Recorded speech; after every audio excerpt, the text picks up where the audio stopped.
nature therapy is scientifically proven to help people more than like depression drugs like SSRIs. Okay? Nature therapy. Why? Because you can let go, you can open your heart, you can be an individual, you can be authentic, you can enjoy yourself. I mean, there's old shamanic wisdom says that, when someone's anxious or depressed, they ask, when's the last time you danced?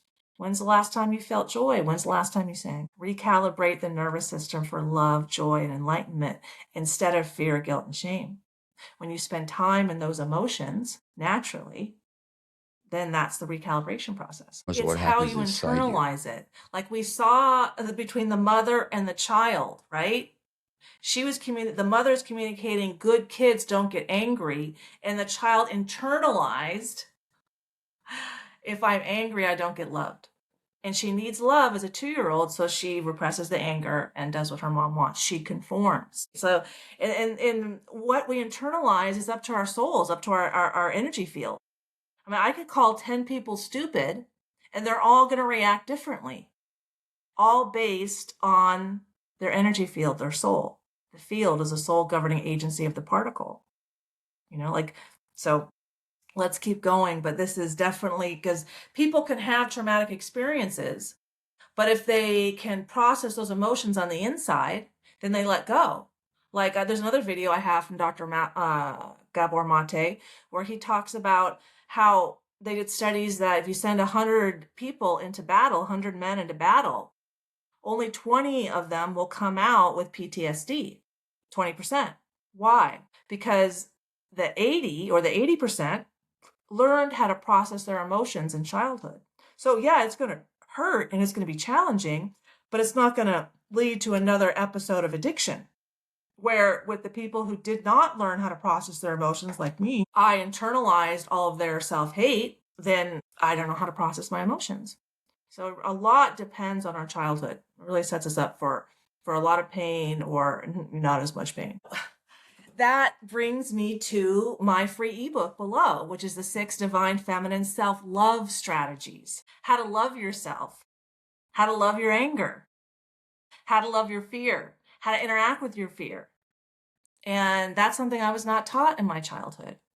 And I'm going to bring up another presentation that I do, and I'm going to talk more about why recalibrating your nervous system is really the way to that's the healing process. Okay, that is the healing process. And so and I have a video I can share about how this all works. Okay, oh, I went one too far. Okay, let's start here.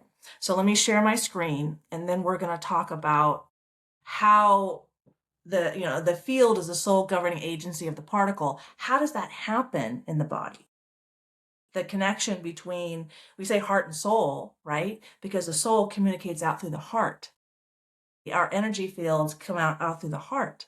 So let's start here, and we'll watch a video because it gets a lot more into what the heart does and why it's so important why recalibrating the heart into coherence is the process of healing from our childhood trauma. We're going to get into that. Let me present it so it's bigger and easier to see. Okay.